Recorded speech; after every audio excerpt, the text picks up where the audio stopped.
ফাইন্না মাআল উসরি ইউসরান, ইন্না মাআল উসরি ইউসরা।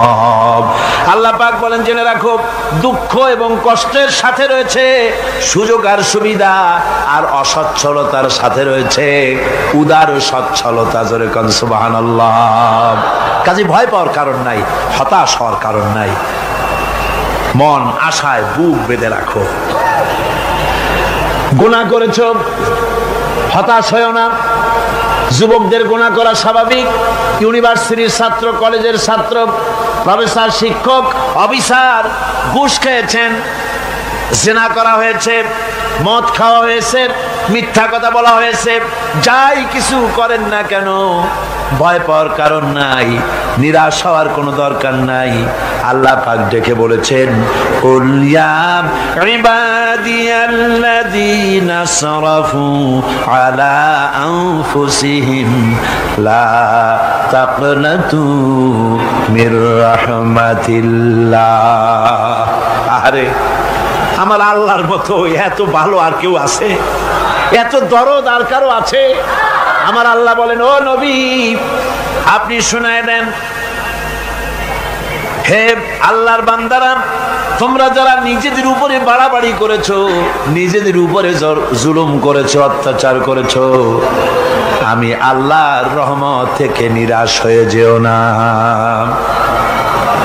মানুষ যদি অপরাধ করে, বাপের সাথে অপরাধ করেছে, মায়ের সাথে অপরাধ করেছে, মা বাবা সন্তানের চাইতে এত বড় কল্যাণকামী তো আর কেউ নাই, কিন্তু মা বাবা কোনোদিন বলে না আয় আমার ছেলে তোরে মাফ করে দেই, এরকম বলে নাকি?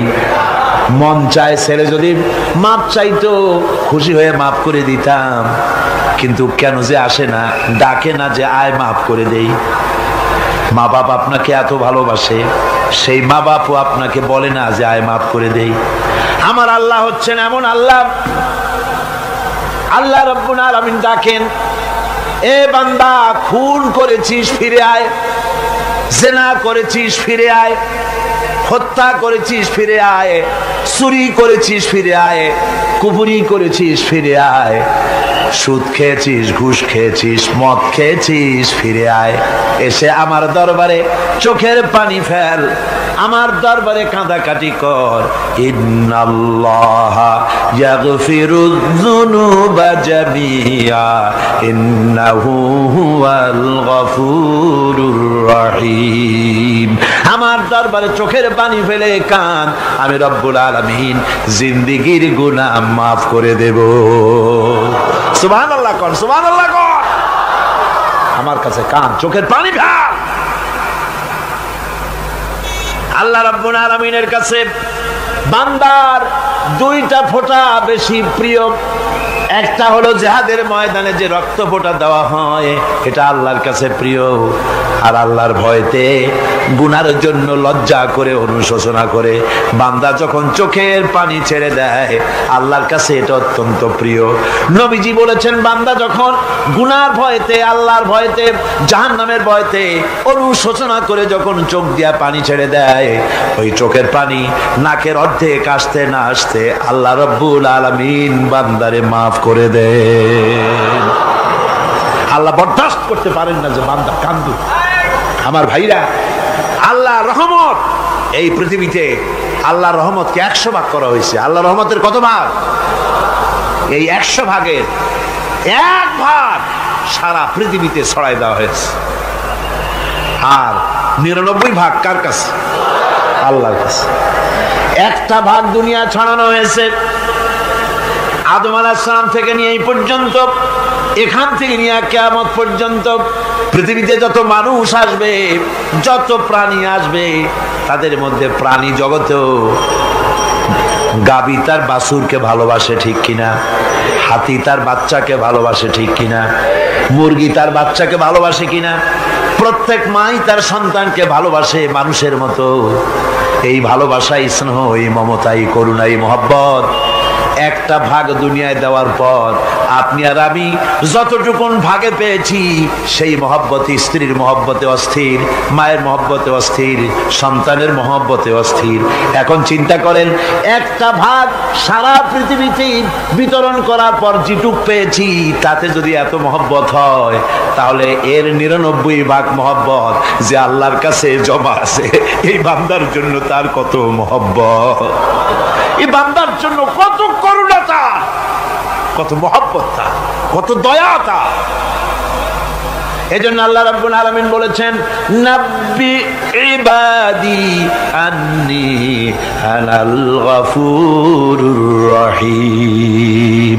ও আমার নবী, সুসংবাদ দিয়ে দাও, বান্দাদেরকে শোনায় দাও যে আমি আল্লাহ তাআলা ক্ষমাশীল আর দয়াবান। হুজুর কাঁদতেছিলেন, হযরত ওমর রাদিয়াল্লাহু তাআলা আনহু এসে দেখেন হুজুর একা কাঁদতেছে। হুজুর জিজ্ঞেস করছেন, হযরত ওমর জিজ্ঞেস করলেন, হুজুর আপনি কাঁদেন কেন একা একা? হযরত ওমর বলেন, আমি যখন প্রশ্ন করলাম নবীজি বললেন, আমার কাছে কিছু আগে জিবরাইল এসেছিলেন, জিবরাইল এসে আমাকে বললেন আল্লাহ পাক বলেছেন, হে আমার নবী, ইসলামের ভিতরে থেকে যে সমস্ত মানুষগুলো ইসলামের ভিতরে থেকে চুল আর দাড়ি পাকায় দিছে, কিয়ামতের দিন এই লোকগুলারে আমি শাস্তি দিতে আমার শরম হবে। হযরত ওমর বলেন, হুজুর উম্মতের জন্য কত বড় খোশ খবর এটা, আর আপনি কাঁদতেছেন। হুজুর বলেন, ওমর তুমি জানো না আমার কান্নার কারণ ভিন্ন। আমার কান্নার কারণ হলো যে আল্লাহ রাব্বুল আলামিন কিয়ামতের দিন দাড়ি চুল পাকা বান্দারে শাস্তি দিতে শরম করবেন, সেই দাড়ি চুল পাকা বান্দাগুলি আল্লাহর সাথে নাফরমানি করতে শরম করে না। আমি এই লজ্জায় কাঁদতেছি।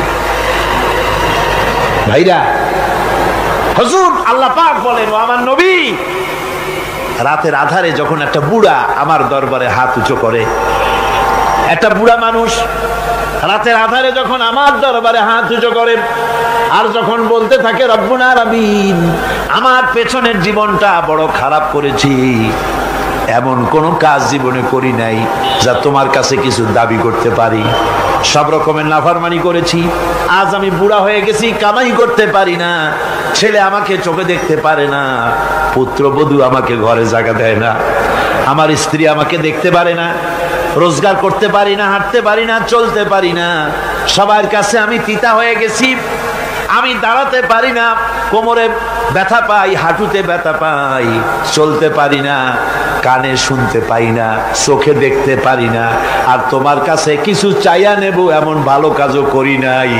এইভাবে যখন বান্দা কাঁদতে থাকে আমার দরবারে, ও আমার হাবিব আমার রহমতের দরিয়ায় জোশ মেরে যায়, আমার শরম হয় এই বুড়াটারে কেমনে খালি হাতে ফিরাইয়া দেই। সুবহানাল্লাহ, সুবহানাল্লাহ। আমার আল্লাহর এত দয়া, আমার আল্লাহর এত মায়া, এত মহব্বত।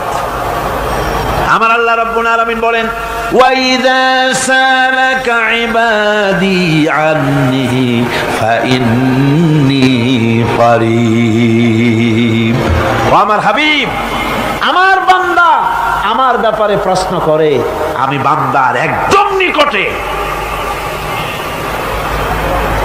কোরআন শরীফের ভিতরে যত জায়গায় রাসূলকে বলা হয়েছে সুয়ালের কথা, আপনাকে প্রশ্ন করা হয়, আল্লাহ তার জবাব কুল এই কথা বলে জবাব দিয়েছেন। যত জায়গায় সুয়াল এসেছে, যেমন কোরআনে কারীমের মধ্যে আল্লাহ পাক বলেন, ওয়ায়াসআলুনাকা আনিল মাহিদ, মেয়েদের হায়েজ সম্পর্কে জিজ্ঞাসা করা হয়, কুল হিয়া আযা, হে নবী আপনি বলুন।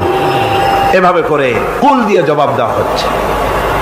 আবার প্রশ্ন করা হচ্ছে, ওয়ায়াসআলুনাকা আনিল আনফাল, এই গনিমতের মাল সম্পর্কে হুজুর আপনাকে, হে নবী আপনাকে প্রশ্ন করা হয়। আল্লাহ কুল দিয়া জবাব দিলেন, আল্লাহ বলেন আপনি বলেন। ওয়ায়াসআলুনাকা আনিল খামরি ওয়াল মাইসির, আল্লাহ পাক বলেন নবী আপনারে প্রশ্ন করা হয়, কুল ফিহিমা ইসমুন কাবীর, আল্লাহ কুল দিয়া বললেন তুমি বলো। আবার বলা হলো ওয়ায়াসআলুনাকা আনিল আহিল্লা কুল হিয়া মাওয়াকিতু লিন্নাস। ও নবী, আপনাকে প্রশ্ন করা হয় চাঁদের ক্রমবর্ধমান এবং ক্রমহ্রাস, এই যে বাড়ে আর কমে, পূর্ণিমা হয় অমাবস্যা হয়, কেন হয়? আপনি বলুন, কুল, আপনি বলেন এটা আমি অক্ত এবং সময়, বছর আর দিন গণনা করার জন্য পৃথিবীবাসীদের জন্য বিনা পয়সায় একটা ক্যালেন্ডার বানাইয়া আকাশে ঝুলাই রেখেছি। এভাবে যত জায়গায় এসেছে আপনাকে প্রশ্ন করা হয়, তত জায়গায় আল্লাহ জবাব দিয়েছেন কুল, আপনি বলেন। গোটা কোরআন শরীফের ভিতরে এই একটি মাত্র জায়গা যেখানে বলা হয়েছে আপনাকে প্রশ্ন করা হয়। আল্লাহ এখানে বলতে পারতেন কুল, আপনি বলেন, আল্লাহ তোমাদের নিকটবর্তী, এভাবে জবাব হয় নাই। এটা কায়দাটা হলো এই, আল্লাহ বলতেছেন ওয়াইজা সালাকা ইবাদি, ও আমার নবী, প্রশ্ন তো আমার বান্দারা আমার ব্যাপারে করেছে, এবার আপনার জবাবের কোনো দরকার নাই। প্রশ্ন আমার ব্যাপারে, আমি নিজে জবাব দিয়ে দেই, ফা ইন্নী কারীব। ও বান্দা, আমার ব্যাপারে প্রশ্ন করেছিস, জবাব আমি দেই, আমি তোর সবচাইতে বেশি নিকটে। সুবহানাল্লাহ, কত নিকটে? وَنَحْنُ أَقْرَبُ إِلَيْهِ مِنْ حَبْلِ الْوَرِيدِ। তোর যে রগ, এই শাহরগের চাইতেও আমি তোর বেশি কাছে। সুবহানাল্লাহ। আমারে ডাক, আমারে ডাক, কলিজা দিয়া ডাক, অন্তর দিয়ে ডাক। মনের থেকে মানুষ যদি ডাকে, মুখের ডাক আর মনের ডাক এক জিনিস নয়। दिल से जुबात निकलती है, असर रखती है, पर नहीं मगर ताकते परवाज रखती है। दिल থেকে যে কথা বেরোয় তা প্রভাব বিস্তার করে, ডানা নাই কিন্তু ওড়ার ক্ষমতা রাখে। মনের কথাই ভিন্ন। মন থেকে, দিল থেকে, কলিজা থেকে, অন্তরের গভীর কন্দর থেকে মুহাব্বতের সাথে কেউ যদি একবার বলে আল্লাহ, বলেন আল্লাহ, আল্লাহ, আল্লাহ। আল্লাহ রাব্বুল আলামিন বলেন, অন্তরের অন্তঃস্থল থেকে একটি বার যদি বান্দা বলেন আল্লাহ, আল্লাহ বলেন 70 বার সাড়া দিয়া জিজ্ঞেস করি, বান্দা কি চাও, আমি তোমার কাছে আছি। সুবহানাল্লাহ, আমি তোর একদম কাছে, কি চাস বল, বল আমার কাছে। এমন দয়াবান, এমন মেহেরবান, এমন আল্লাহ আমাদের। সে আল্লাহ রাব্বুল আলামিন, তিনি বলছেন وقال ربكم ادعوني استجب لكم। তোমাদের রব বলেছেন আমারে ডাকো, আমি আল্লাহ ডাকের সাড়া দিয়া দেব। সুবহানাল্লাহ। কারে ডাকতে হবে? কারে ডাকতে হবে? এই বিশাল জনসমুদ্র একযোগে চিল্লা কোন কারে ডাকতে হবে? কোন পীর সাহেবকে নয়, আল্লাহর কসম কোন খাজা বাবাকে নয়, ডাকতে হবে কারে? চিল্লা এখন কারে? ওয়াকালা রাব্বুকুম উদউনি, তোমার রব তোমাকে বলতেছে আমারে ডাকো, আস্তাজিব লাকুম, আমারে ডাকবে আমি সাড়া দিয়ে দেব। সুবহানাল্লাহ। আল্লাহকে ডাকেন, কি চাই আপনার বলেন, কি চাই? আল্লাহর কাছে চান, আল্লাহ দিয়ে দিবে। দেওয়ার জায়গা আল্লাহর কাছে চাইবেন, আল্লাহ দিবেন। দেওয়ার জায়গা, চাওয়ার জায়গা হলো সেজদায় পড়ে যাবেন। আমার ভাইয়েরা, জায়গাটা চিনায় দিলাম। মাজারে যাওয়া লাগবে না, কবরে যাওয়া লাগবে না। 2 রাকাত নামাজ পড়ে সেজদায় পড়ে গিয়া যত বিপদ আছে, মুসিবত আছে, সেজদার মধ্যে চোখের পানি ছেড়ে দেন আর কেন্দে কেন্দে জীবনের কথা বলেন। আল্লাহ রাব্বুল আলামিন আপনার আওয়াজ শুনবেন আর দোয়া কবুল করে নিবেন। কাঁদতে হবে আল্লাহর কাছে। কার কাছে? আল্লাহর কাছে। সুম্মা ইস্তাগফিরুল্লাহ, আর এরপরে সে যদি আমি আল্লাহর কাছে ক্ষমা চাই, ইয়াজিদিল্লাহ গফুরার রহিমা, সে আমি আল্লাহকে গফুর এবং রহিম হিসাবে পাবে। সুবহানাল্লাহ। আল্লাহকে গফুর এবং রহিম হিসাবে পাওয়া যাবে। সব আল্লাহকে বলতে হবে, গুনাহ মাফ চাইতে হবে। এই জন্য হুজুর সাল্লাল্লাহু আলাইহি ওয়াসাল্লাম দৈনিক 100 বার তওবা পড়তেন। কোন হাদিসে আছে 70 বার, কোন হাদিসে আছে 100 বার তওবা পড়তেন। নামাজের পরে তো প্রত্যেক নামাজই পড়তেন হুজুর, সালাম ফিরাতেন আর সাথে সাথে বলতেন আল্লাহু আকবার, আস্তাগফিরুল্লাহ, আস্তাগফিরুল্লাহ, আস্তাগফিরুল্লাহ। মনে থাকবে আপনাদের? মনে থাকবে?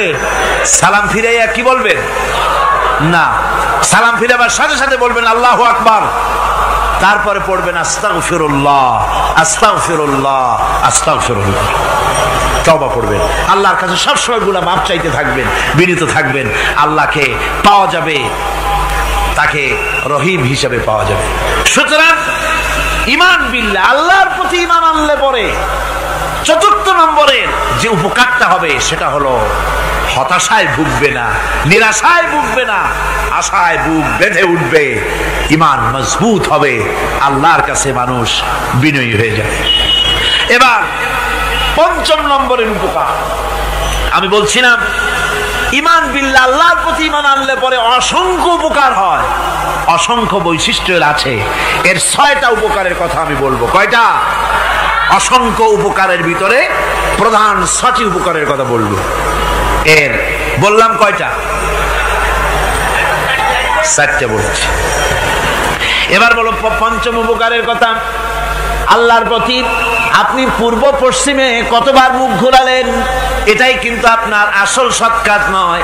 আসল সৎ কাজ হলো আল্লাহর প্রতি ঈমান আনা। এই ঈমানের ব্যাপারে 3টা দিন আমরা পার করে দিলাম, এখনো কথা শেষ হয় নাই। আল্লাহর প্রতি ঈমান আনলে পরে যে উপকারটা হবে পঞ্চম নম্বরে, সেটা হলো কঠোর এবং কঠিন বিপদের ভিতরে বান্দার ভিতরে অবিচলতা এবং ধৈর্যের সৃষ্টি হয়ে যাবে। আলহামদুলিল্লাহ। কঠিন বিপদ মুসিবত আসলে পরে সে অবিচল থাকবে। সারা দুনিয়ার বিপদ আপদ, শত্রুতা, দুঃখ, কষ্ট, মুসিবত, জুলুম, নির্যাতন সবকিছু পাহাড়ের মতো উঁচু হয়ে তাকে ঘিরে ফেলবে, কিন্তু তাকে এক চুলও নাড়াতে পারবে না। আলহামদুলিল্লাহ। সারা পৃথিবী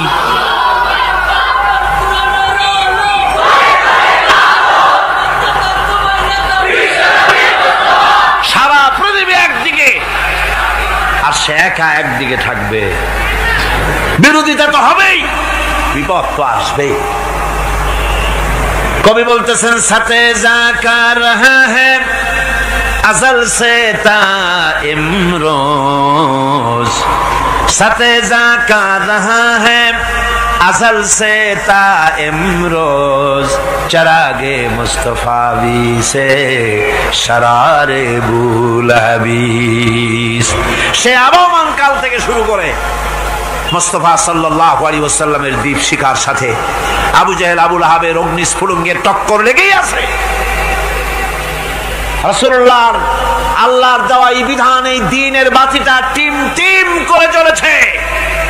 আর গোরকি, টর্নেডো, হাজার হাজার মাইল বেগে হেরিকেন এসেছে, গোরকি এসেছে, টর্নেডো এসেছে, টাইফুন এসেছে, কিন্তু এই আলো নিবাইতে পারে নাই। সুবহানাল্লাহ। এই আলো নিবাতে পারে নাই। এই শত্রুতা চিরকালের, নিবাতে পারবে না। কারণ হচ্ছে আল্লাহ রাব্বুল আলামিন বলেছেন, ইউরিদুনা লিইউতফিউ নূরাল্লাহি বিআফওয়াহিহিম ওয়াল্লাহু মুতিম্মু নূরিহি ওয়ালাউ কারিহাল কাফিরুন। ওরা চায় মুখের ফু দিয়ে আমার আলোকে নিভিয়ে দেবে, কিন্তু আমি আমার আলোকে পূর্ণতা দান করব। তাতে কাফের বেঈমানদের কলজায় যত জ্বালা যন্ত্রণা হোক, আমার দ্বীন কেউ মিটাই দিতে পারবে না। সুবহানাল্লাহ। সুতরাং বিপদে অবিচলতা আসবে, সে অটল হবে, মজবুত হবে। কোরআনে কারীম বলতেছে, ওয়া কাযালিকা জাআলনা লিকুল্লি নাবিয়্যিন আদুওয়াম মিনাল মুজরিমিন। এই পৃথিবীতে এমনি করে আমি সকল নবীদের শত্রু বানিয়েছি, সব পাপিষ্ঠ অপরাধীদেরকে। নবীদের সাথে বিরোধিতা করেছে কারা? পাপিষ্ঠরা, অপরাধীরা। আজও খুঁজে দেখেন আজও ইসলামী আন্দোলনের বিরোধিতা যারা করে সবগুলি কি পাপিষ্ঠ। সত্য কি না কর? ইসলামী আন্দোলনের বিরোধিতা যারা করে হিসাব করে, চোখ দিয়ে তাকায় দেখেন, খুঁজে দেখেন তাদের নামগুলি। মদখোর, জেনাকার, বদমাশ, চোর, হাইজাকার, বেনামাজি, লুটেরা, মিথ্যাবাদী, সবচাইতে সমাজের নিকৃষ্ট লোকগুলি ইসলামের বিরোধিতা করে।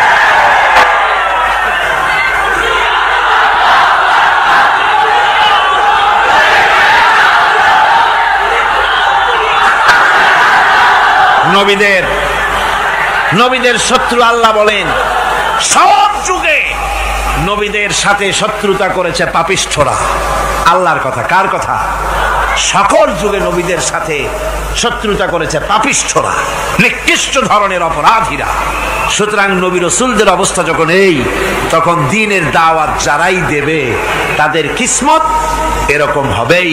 এই বাধার মোকাবেলা তাদেরও করতে হবে। এই যে বাধাটা আসে, এই যে মারে, অপরাধ কি? এই যে তারা চোর বা ডাকাত যাদের মারা হয়। আল্লাহ রাব্বুল আলামিন বলেন অপরাধ হলো ওয়ামা নাকামু মিনহুম ইল্লা আইয়ুমিনু বিল্লাহিল আজিজিল হামিদ।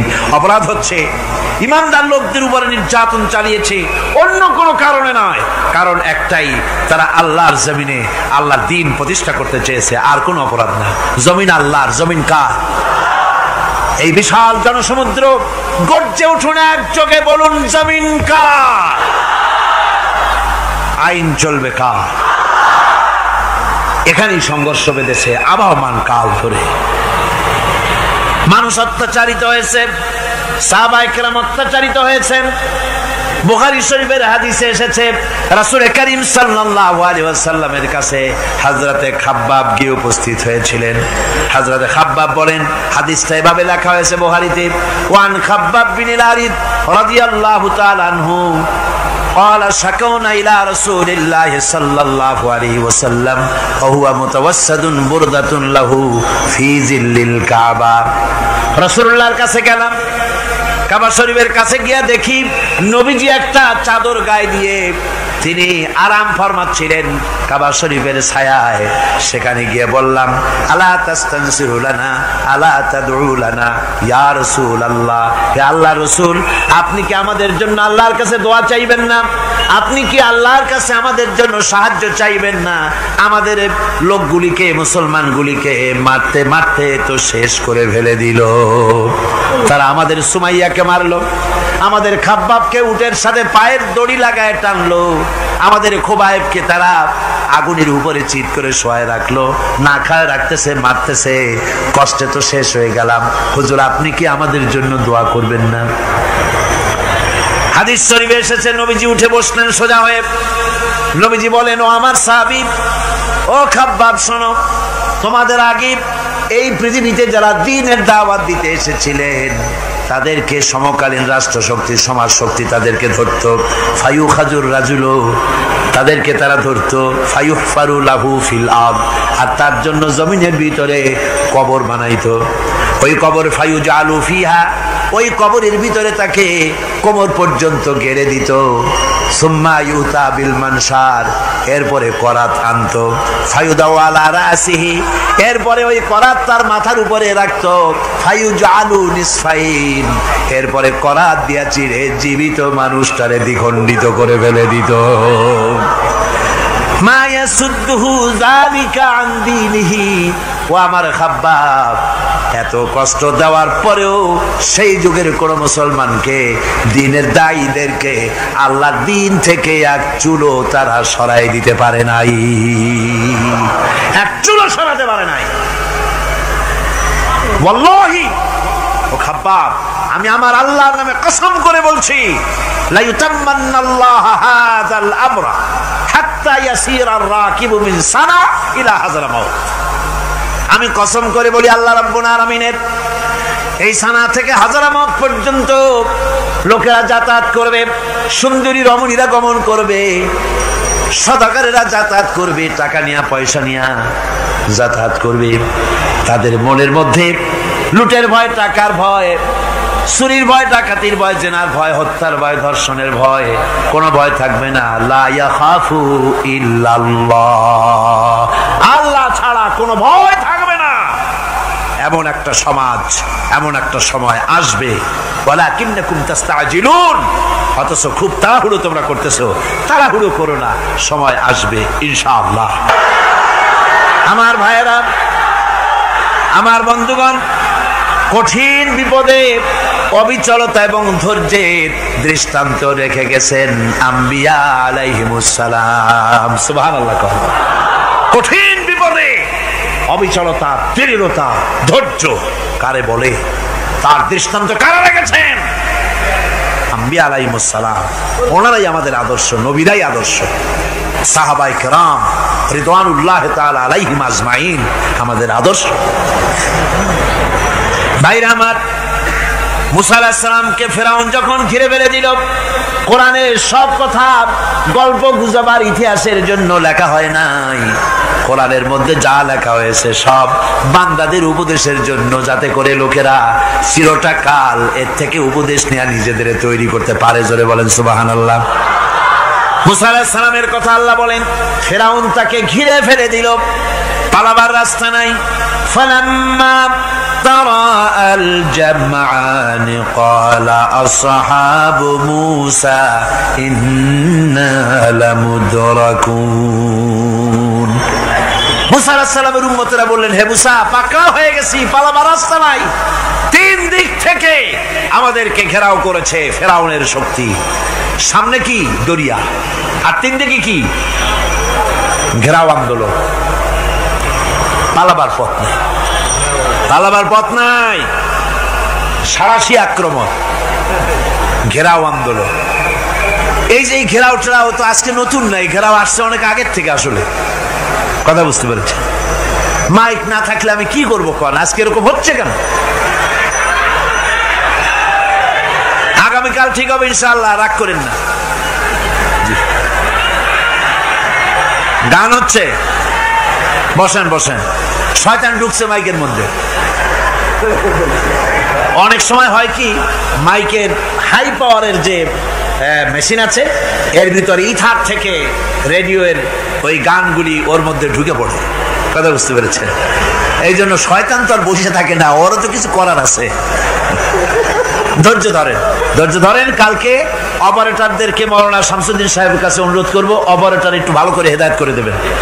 মাইকে আজকে আমার নিজেরও কষ্ট হচ্ছে, আমিও বুঝতে পারছি না যে আমার কথাগুলি কি আওয়াজে বেরোচ্ছে, যার জন্য আমাকে বেশি চিল্লাইতে হচ্ছে। বক্তাকে কি লাউডে তার কথা বেরোচ্ছে তা তার কানে আসতে হয়, তাহলে বোঝা যায় যে আমার কথাগুলি কিভাবে বেরোচ্ছে। এটা এই অবস্থায় সিচুয়েশন আজকে নাই, এবং লোকেরাও মাইকের ব্যাপারে আজকে অভিযোগ করেছে, যা বিগত 16 বছরে করে নাই। সেটের ব্যাপারে কোথাও কোনো অসুবিধা হয়েছে? মাইকটা ভালো, এবং মাইক যারা দেন প্রতি বছর খেদমত করে, আল্লাহ তাদের প্রতি রহম করুন। সবাই বলেন আমিন। এদেরকে রাগ করে পথে পাই আবার মারধর করেন না। সিলেটের যে তাফসির মাহফিল হয়, বিগত 19 বছর তাফসির করেছি একটানা, এবার 20 বছর পুরো হবে ইনশাআল্লাহ।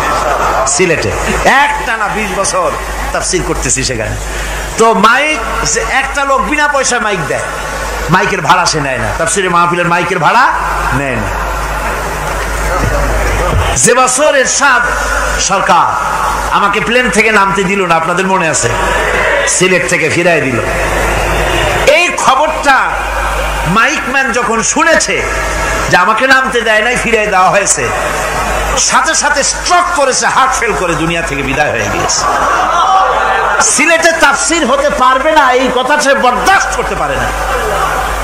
আমি কেঁদেছি আর দোয়া করেছি, আল্লাহ, কোরআনের মহব্বতে লোকটার এই অবস্থা হলো, তোমার জান্নাত তুমি দয়া করে তাকে দান করে দিও। কাজে কোনো ব্যবসায়ী চায় না যে তার ব্যবসাটা খারাপ হোক, লোকেরা মন্দ বলুক। এ মাইকের ব্যাপারে আপনারা আজকে রাগারাগ করেন না, যা হয়েছে কালকে ভালো হবে ইনশাআল্লাহ। সবাই বলেন ইনশাআল্লাহ। এখন চলেন আমরা ফেরাউনের অবস্থা দেখি গিয়া কি করতেছে ফেরাউন। মুসা আলাইহিস সালামকে ঘেরাও করে ফেলেছে, পালাবার উপায় নাই। একদিকে দরিয়া, তিন দিকে ফেরাউনের শক্তি। এই যে ঘেরাও টেরাও মানে নতুন তো না, ধর্মঘট নতুন না, পুরানা জিনিস। এই পৃথিবীতে সর্বপ্রথম ধর্মঘট কিসের উপরে হয়েছে জানেন? এই পৃথিবীর প্রথম ধর্মঘট হয়েছে পেঁয়াজ রসুন আর ডাইলের উপরে, মুসা আলাইহিস সালামের জামানায়।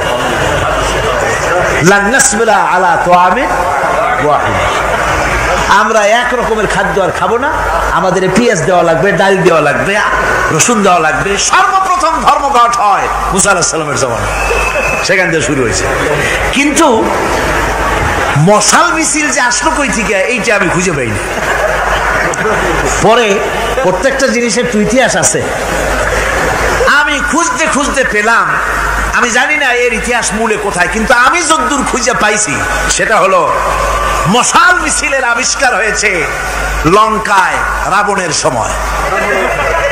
হনুমানের লেজে আগুন দিয়া তারপরে লঙ্কা কাণ্ড ঘষালো, নামই আছে লঙ্কা কাণ্ড। হনুমানেরা লেজে আগুন দিয়ে রাবণ যে লঙ্কায় মশাল মিছিল করেছিল হনুমান যে দিয়া, ওই হনুমানের ওই সিস্টেমটা এখনো আমাদের দেশে চালু আছে। এইটা আসলে কোন ভদ্রলোকের এই মিছিল হওয়া উচিত না। আগুন নিয়ে কিসের মিছিল? আগুন হলো জাহান্নামের প্রতীক। আগুন কিসের প্রতীক? জাহান্নামের প্রতীক। যদিও আমাদের উপকারে লাগে, কাজে লাগে।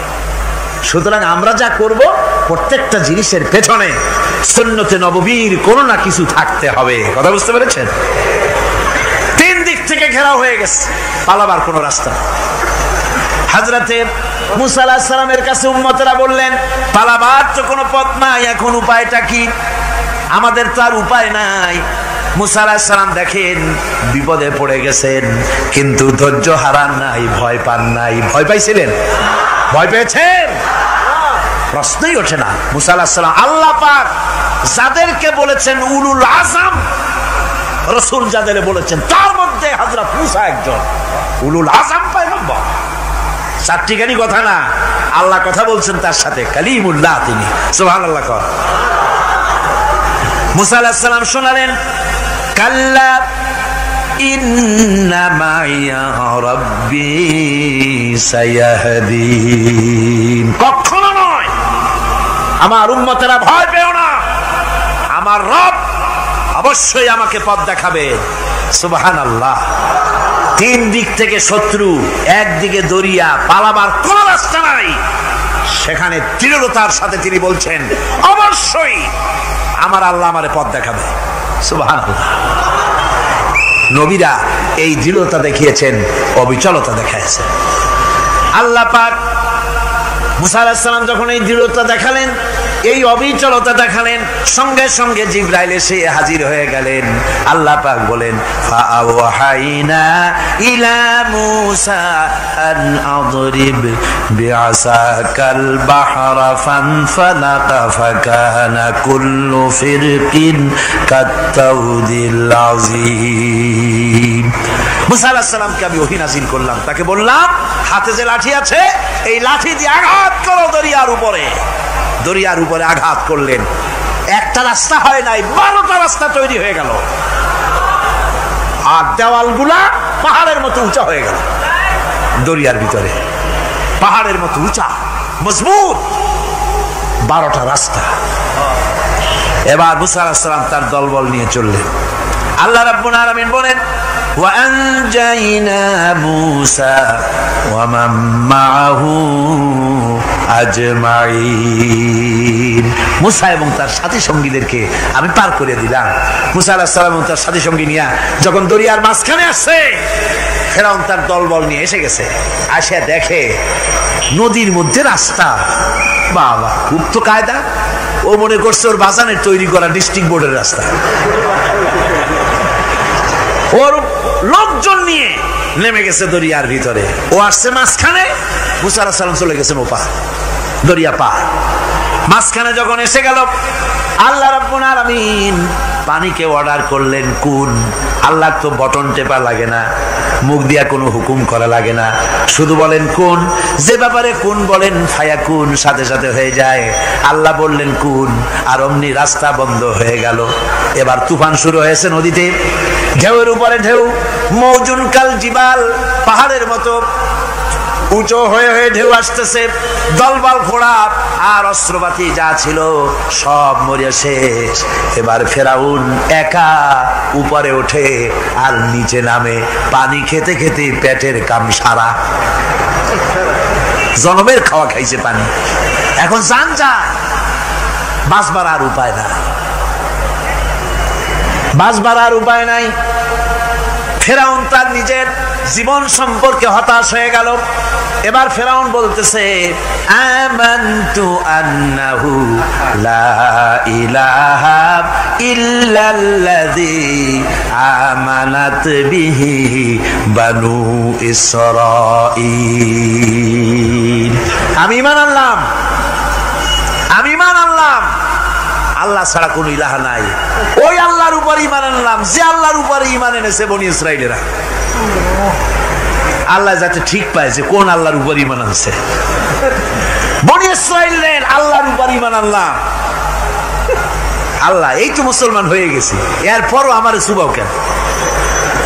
আল্লাহ রাব্বুল আলামিন জবাবে বলেন, আল আন, এখন وَقَدْ عَصَيْتَ قَبْلُ وَكُنْتَ مِنَ الْمُفْسِدِينَ। এখন ঈমান আনার কথা বলছো, অথচ যুগের পর যুগ, বছরের পর বছর ধরে আমার মানুষের উপরে মন গড়া আইন চালায়েছো, আমার পয়গম্বরের সাথে বেয়াদবি করেছো। আজ তোমাকে আমি ছাড়ছি না, তোমাকে আজকে ছেড়ে দেব না, আমি তোমাকে মারব। আর সমস্ত প্রাণীগুলিকে, স্থলচর প্রাণীগুলিকে আল্লাহ পাক অর্ডার দিয়া দিলেন, এই ফেরাউনের লাশকে ডুবাবি না, পচাবি না, খাবি না। আল ইয়াউমা নুনাজ্জিকা বিবাদানিক, আমি তোমার শরীরে বাঁচায় দেব। পোকে খাবে না, পানিতে পচবে না, মাছে খাবে না, কুমিরে খাবে না, দুনিয়ার কোনো পশুতে খাবে না। আমি তোরে শুটকি বানাইয়া রাখবো, যাতে করে দুনিয়ার সমস্ত ফেরাউন যত যুগে যুগে আসে তোরে দেখে যেন হেদায়েত নিতে পারে। ফেরাউনকে আল্লাহ শুটকি বানায় রাখছে। আমি ফেরাউনদের লাশ দেখেছি ব্রিটিশ মিউজিয়ামে। ফেরাউন তো একটা না, অনেকগুলা। আসলটারে অবশ্য দেখিনি। ব্রিটিশ মিউজিয়ামে ওই ফেরাউনগুলার লাশ যখন অসুবিধা হয়, মমিগুলি, তখন ইংল্যান্ডে নিয়ে যায় চিকিৎসা করাবার জন্য। চোখ টোক আছে গর্তের ভিতরে, তারপরে চামড়া টামড়া হাড়ের সাথে মিশানো, ওইভাবে চেহারা দেখলে মনে হয় যে সত্যি ফেরাউনিগুলো। আর ব্রিটিশের কাম মিশর থেকে না আনছে এমন কোনো জিনিস নাই। আমি সেখানে এক বক্তৃতা বলছিলাম, আপনারা এদের এখন সভ্য, এদের এখন ভদ্র, এরা হলো ইন্টারন্যাশনাল শো। ওরা সারা দুনিয়া চুরি করেছে। লন্ডনে বক্তৃতা করেছি, সারাটা দুনিয়া চুরি করছে, আমাদের দেশকে শোষণ করেছে। এই বিশাল ভূভাগকে শোষণ করে ইংল্যান্ডের দ্বীপটাকে তারা সাজাইছে। তারা ময়ূর সিংহাসনের, শাহজাহানের ময়ূর সিংহাসনের ময়ূরের বাম চোখে কোহিনূর মণি লাগাইছিলেন। শাহজাহান ময়ূরের ডান চোখে কোহিনূর মণি লাগায় নাই। কোহিনূর মণির অনেক দাম, আমি দেখে এসেছি মণি। এখন সেটা কুইন এলিজাবেথের মুকুটে শোভা পাচ্ছে। সেই মণি এমনি বলে প্রবাদে 7 রাজার ধন 1 মাণিক্য, বলেন এরকম অনেক দাম। শাহজাহান দেখালেন, আমি মুসলমান, আমার কাছে এটার দাম নাই, এই জন্য ময়ূরের ডান চোখে লাগালাম না, বাম চোখে লাগাই দিলাম। এইটারে চুরি করছে।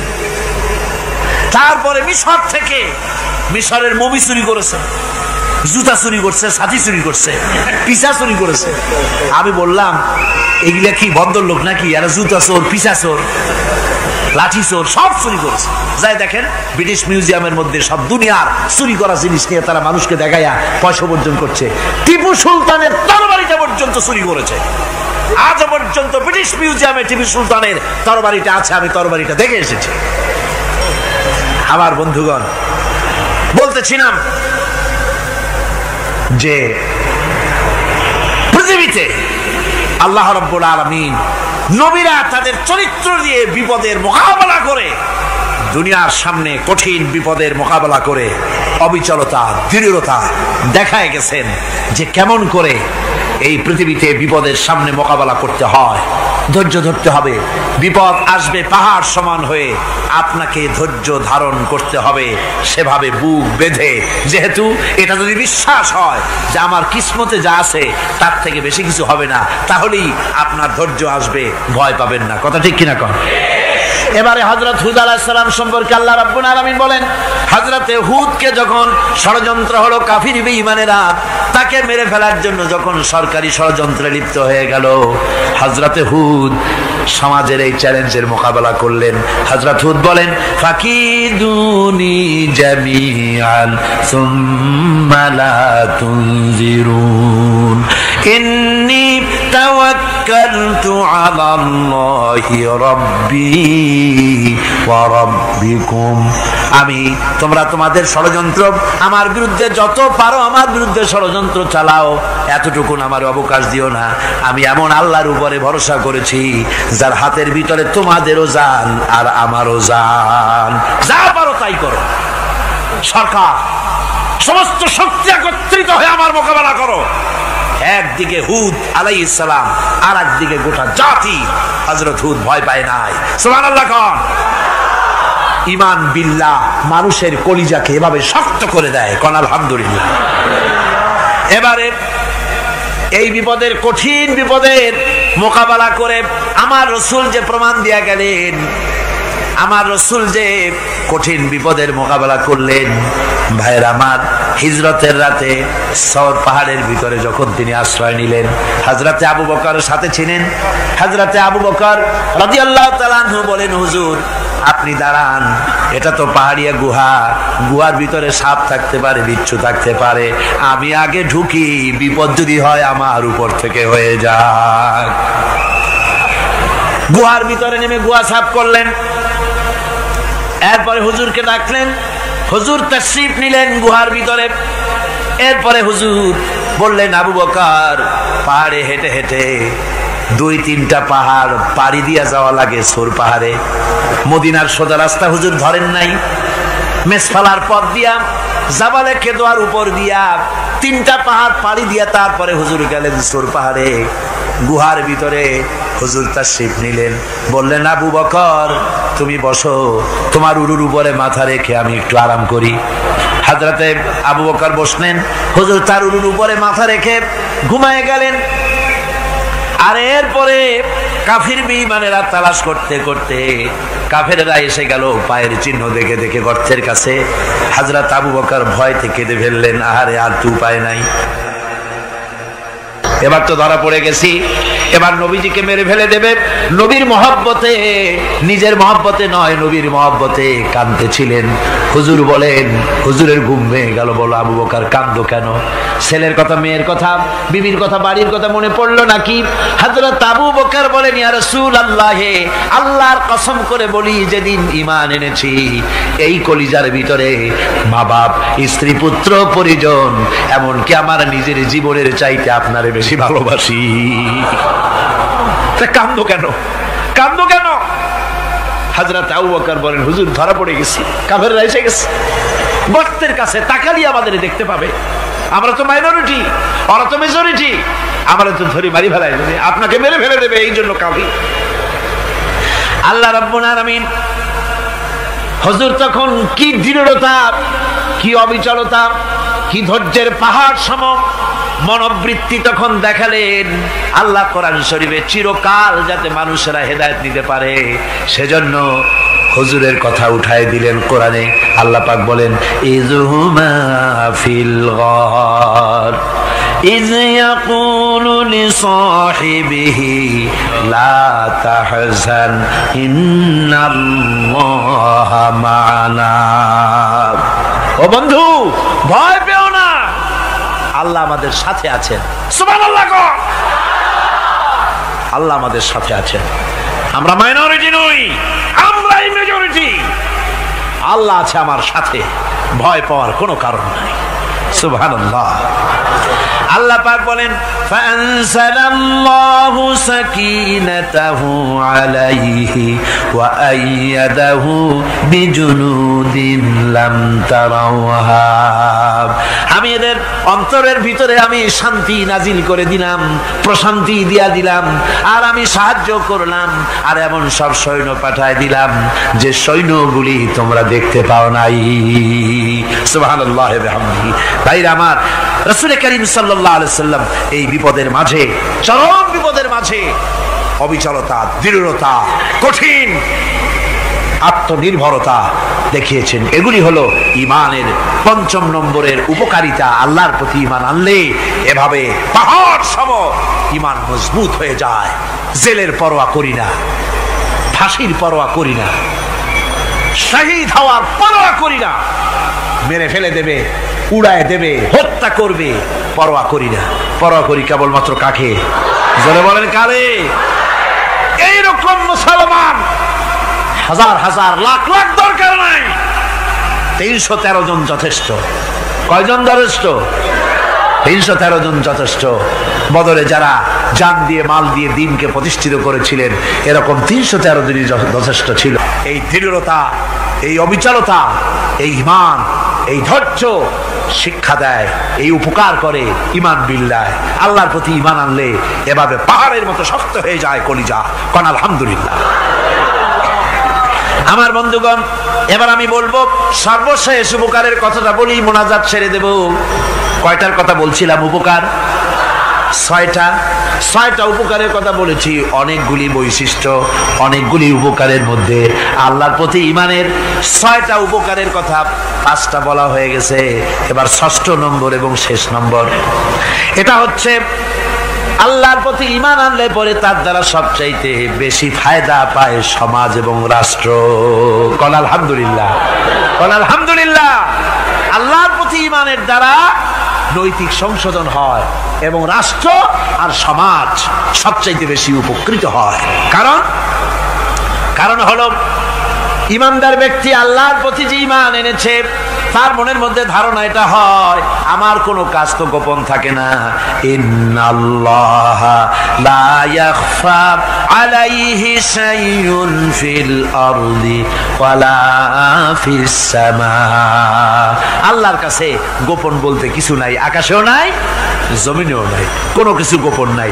সুতরাং আমি যা করি সব আল্লাহ দেখেন এবং শোনেন। এমনকি মানুষ যে কল্পনা করে, সে কল্পনাও আল্লাহ টের পায় না, নাকি? টের পায় কিনা? ওয়াইন তুবদু মিন আনফুসিকুম আও তুখফুহু ইউহাসিবুকুম বিহিল্লাহ। মনের ভিতরে যে কল্পনা করো, আল্লাহ পাক বলেন এ কল্পনারও হিসাব আমি রব্বুল আলামিন তোমার কাছ থেকে নেব। ফায়ুআযযিবু মান ইয়াশাউ, যারে খুশি শাস্তি দেব, আর যারে খুশি আমি মাফ করে দেব। জোরে বলেন সুবহানাল্লাহ। ফায়াগফিরু লিমান ইয়াশা ওয়া ইউআযযিবু মান ইয়াশা, যারে খুশি মাফ করব, যারে খুশি শাস্তি দেব, কল্পনারও হিসাব নেব। এই কথা মুমিনের যদি জানা থাকে, তাহলে আর তার কোনো চিন্তা থাকে না, তার নৈতিক চরিত্র ভালো হয়ে যায়। কোন সুবহানাল্লাহ।